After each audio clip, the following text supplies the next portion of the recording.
Welcome back to the Against All Odds, the Less Than 1% Chance podcast with your host, Maria Aponte, where we will hear stories of incredible people thriving against all odds. And my hope is that we can all see how life is always happening for us, even when we are the less than 1% chance.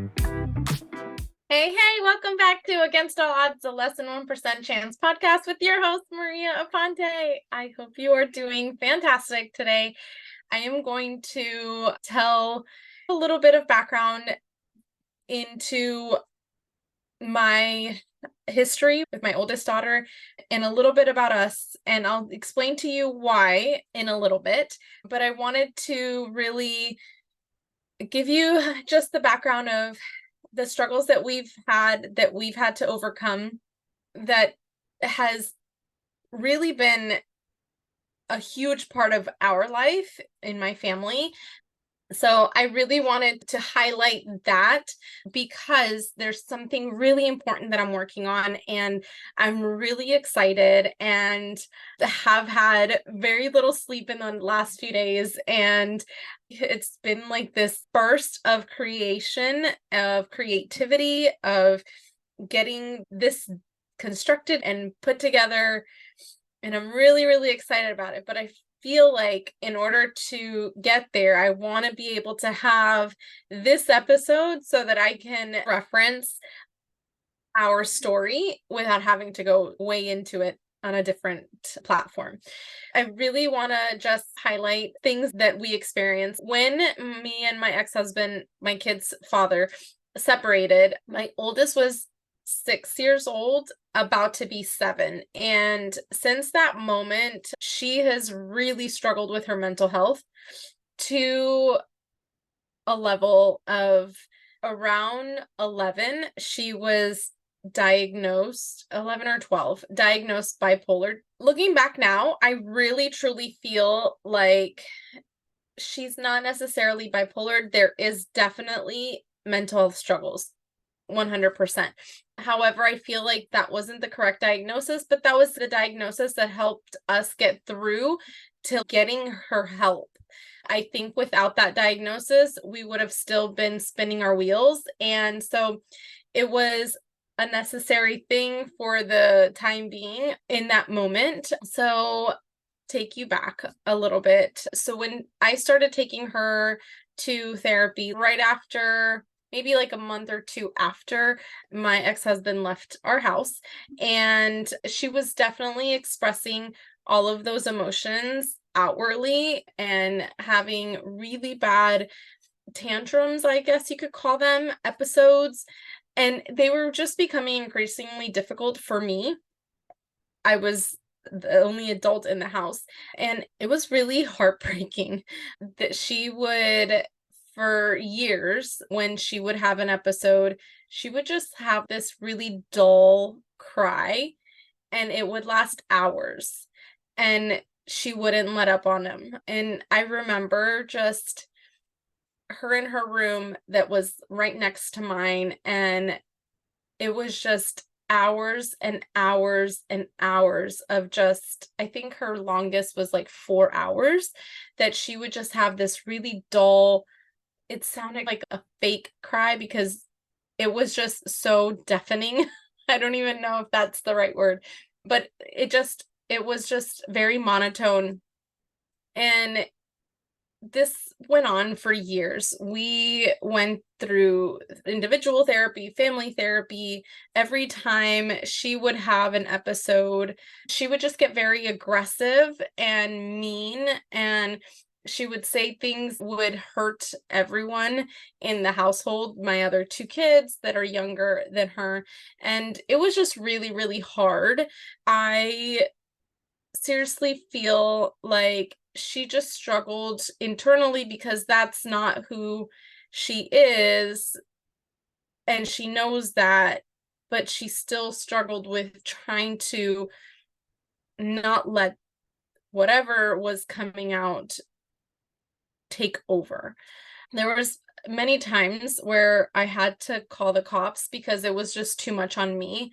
And I remember a lot of the times, like, if I would call, let's say I would call her dad, and It was very frustrating, and I don't blame him or anybody in this situation. It was just what the reality was in that moment. But she would be crying for hours, and I would call someone, and the frustration of just being told, well, she's not listening to me, so I call me when she calms down. And it would get so frustrating because at that time I had it handled, right? If she stopped crying and she calmed down, then I had it handled. And at that point, then I didn't need anyone else to interject. And so it was many years of that. And I felt so alone for so many years, so very alone. I felt like the odd one out. I felt like it was always my fault that she was this way, that and could we even go somewhere that she wouldn't cause a scene. And when she did, I would get looked at, and I was a young mom, and it was just really, really difficult to, and you wanted answers. That's all you wanted. And they were just, it was just, I feel like I kept getting the runaround. And when she was in fifth grade or going into sixth grade, that was the year that I was personally going through cancer. And I asked for her to be held back in, no, sorry, she was in sixth grade going into seventh, and my son was in fifth going into sixth. And then my youngest was, I think, just starting kindergarten.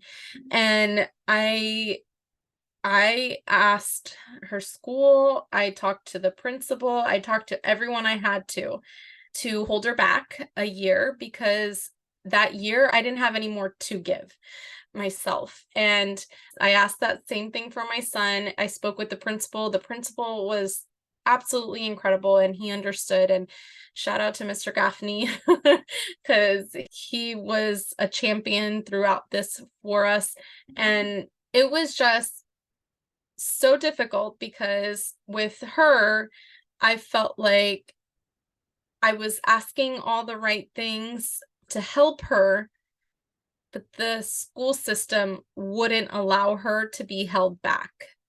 She was not granted the same opportunity as my son in being able to redo that year so that she could actually grasp everything, so that she could actually be a part of feeling successful and really learning from ground zero, right? And so she struggled in school with her grades all throughout school. From sixth grade on to senior year, she would get Fs, but because I had gotten her a IEP, it protected her in some way, which I think that they're very important and they're needed because she did need that extra help.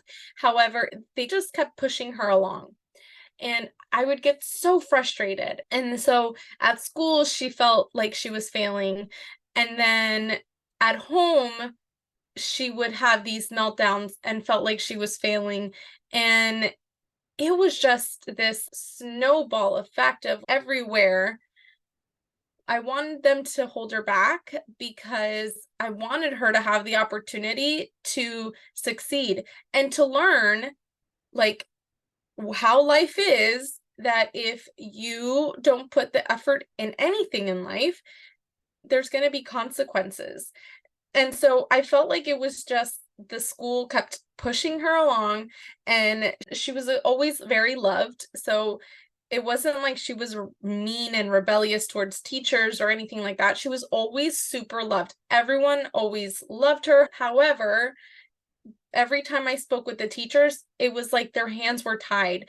No matter what recommendations they would give, she would still be pushed along. So she would still make it to seventh grade. She would still make it to eighth grade with failing grades. And I felt like it set her up to fail. It set her up to not learn that when we don't put our effort into something, it just gave her the permission to just not try at all. And it snowballed all through high school that way too. She was just like, well, I'm going to pass anyway, so whatever. And it didn't set her up for success in adulthood. She is now 19 years old and still learning the whole workforce dynamics. And it was really frustrating to see that she was just continuing to be pushed along. And I think it was doing her so much of a disservice rather than anything positive for this to happen. But what did I know, right? And so for many years we struggled. It became really increasingly bad during COVID, increasingly bad. She was Baker acted for the first time. I remember she had been arrested and taken to juvie twice before that, and it was never long enough. So she would attack me. Her love language is physical touch. It still is. And she wouldn't allow me to even put my finger on her shoulder. I couldn't touch her. I couldn't hug her. And I saw that she would hug everyone else, and it really took a toll on me at the beginning until one day her therapist, I remember I was talking to her about it, and she tells me, Maria, it isn't that she doesn't love you, it's that you are her unconditional. You are the person that she knows and is certain that anything happens, you will be there no matter what.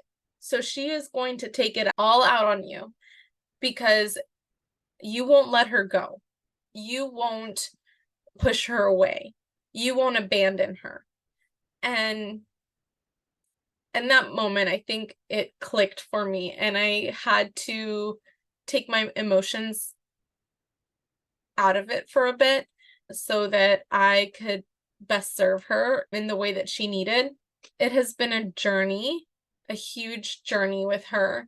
So she was Baker acted about, I want to say 3 or 4 times. I think I feel like I lost count.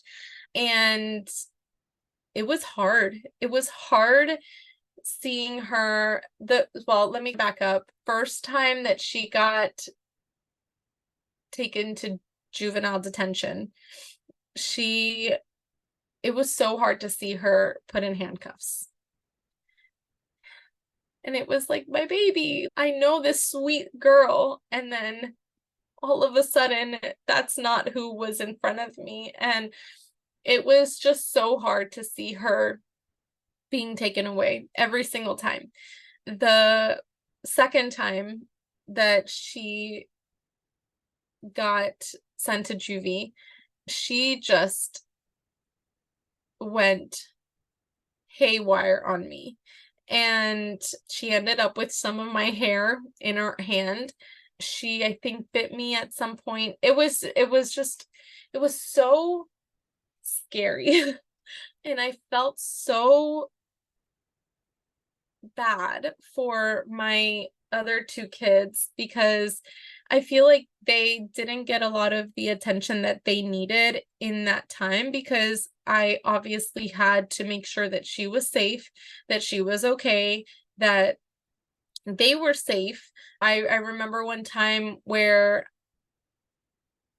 she locked herself in her room, and I ended up taking the door from the hinges, and I put that door on my back, and she was left without a door. And in that same house that we lived in at that point, I remember one time she took everything out of her closet, out of her drawers, off of her walls, off her nightstand, everything, and threw it all on the floor. And it was just like slinging everything. And I think I still have pictures somewhere. It was just so hard to know even what to do. Do I let her just do this, or do I put my foot down? But when I do put my foot down, then what? Then what happens? And I think around that time, around that time, you know how I've said it before, life is always happening for you and not to you, right?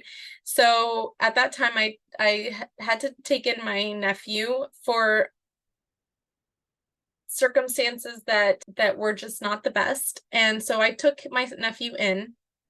He caused some trouble in his home, and it was either me or a group home, and I said I would rather take him. And he was troubled as well. And in that time, I learned a lot how to deal with a teenager. He was 17 years old, and there was a moment that I had to also call the cops on him, because he was just taller than me, and he was going at it. He was just in a really bad state of mind at that point. And so I feel like that prepared me, as hard as it was, that prepared me for the things that I would have to experience with Isabel. And he was close to turning 18 at that time. He was like less than a month away from turning 18. So by the time the paperwork went through and we were given what they call wraparound services, this was our first in-home service that I was able to find help, and I felt seen and heard, and they took care of things that we needed. And this was the first time I ever received any type of program assistance. So it was for my nephew, but for the home. But my nephew had turned already 18 in that moment and had just left my house. So then they shifted all of the paperwork for my daughter, because then a situation with her happened. And so it was this huge blessing in disguise how everything worked out. And we got these two angels that would come on a weekly basis and set goals with my kids, with all of them. And we would set family goals. And that was like the first like little twinkle of hope that I got in this craziness of like years that I just felt so alone and frustrated and defeated in so many ways. I find myself really feeling this immense sense of gratitude for those crazy circumstances that happened, because it was the thing that prepared what the services that we ended up getting later. So I went from 7 to 14, maybe 13, without any kind of additional assistance other than her therapist. And that right there was what's opened my eyes to all of the things that were actually possible, all of the programs that were there for our help, all of the people that were dealing with the same things that I was dealing with. And I just, for so long, felt so lost and didn't even know that these programs existed, that these things were out there, and didn't know techniques. I started to learn how to meditate. I started to learn how to do things for myself so that I could just be a better parent for her and for my other two kids. And so there was just so many things that we experienced that led us to where we are now. It has gone from not. So she graduated and 2 days later left my house, and I felt like the world fell on top of me. I was devastated. I was devastated and scared, and all the fears came up. All of the fears came up. And I remember telling her, I was like, I pray that you have whatever I had in me at that age to make it happen and prove me wrong. I hope that you prove me wrong with all of my heart, because I don't want you to fail at this. I want you to be so sure that this is what you want, that you make it happen. That was May of 2022.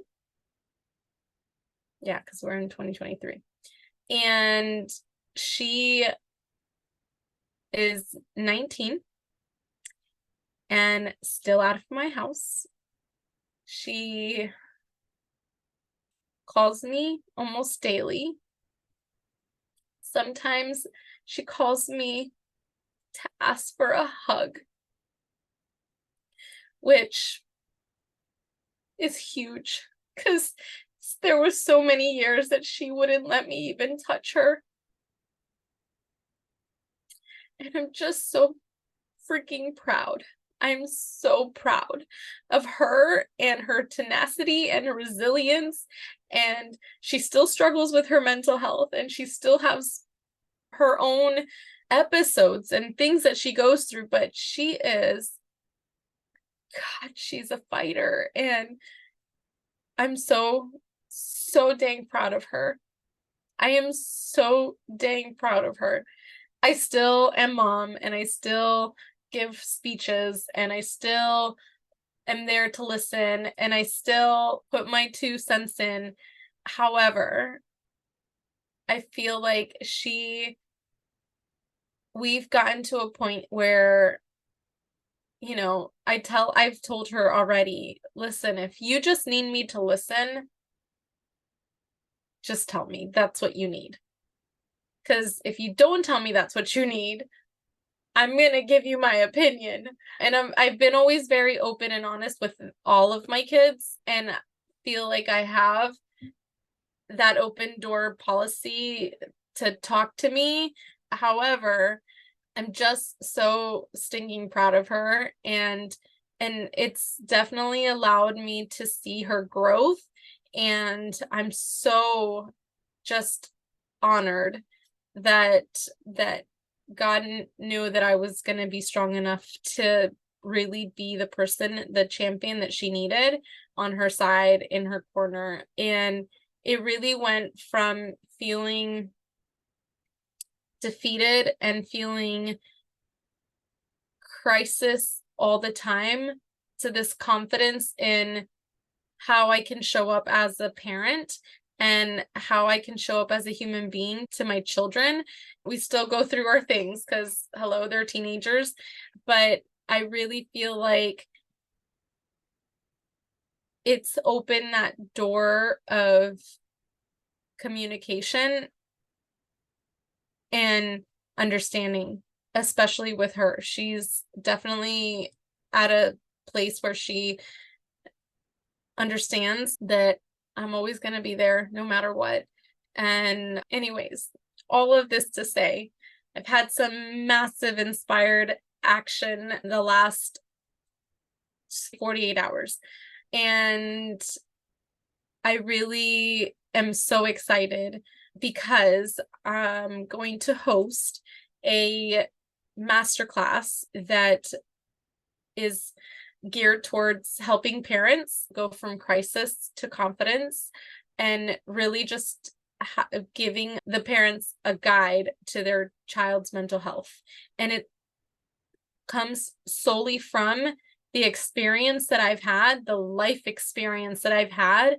And I'm really, really excited. And I feel really, really passionate about this because I remember feeling defeat, and I remember feeling like I felt like the weight of the world on me, and I remember feeling, is this ever going to get any better? And I'm here to say that it can and it will.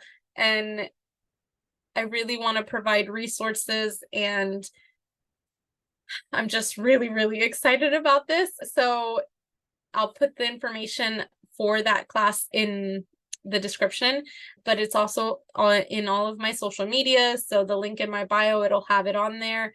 I'm really, really excited. So if this is something that you need as a parent, or maybe it's something that you know of a parent that needs it, I encourage you to check this out or send this to them. And I really hope to just serve from my heart, because it is not an easy journey. And I really truly feel like there was purpose and meaning behind the experiences that I had that can lead me now to shortening that learning curve for somebody else. And so that's what I have for you today. And if you've struggled with mental health or with a child with mental health, I would love to hear your story. So please reach out, leave a review. I really, really feel really passionate about this because I remember how it felt, and being just on the other side of that is huge. I hope that served you in some way, and thank you so much for tuning in. Peace out, guys. Love your life. Bye.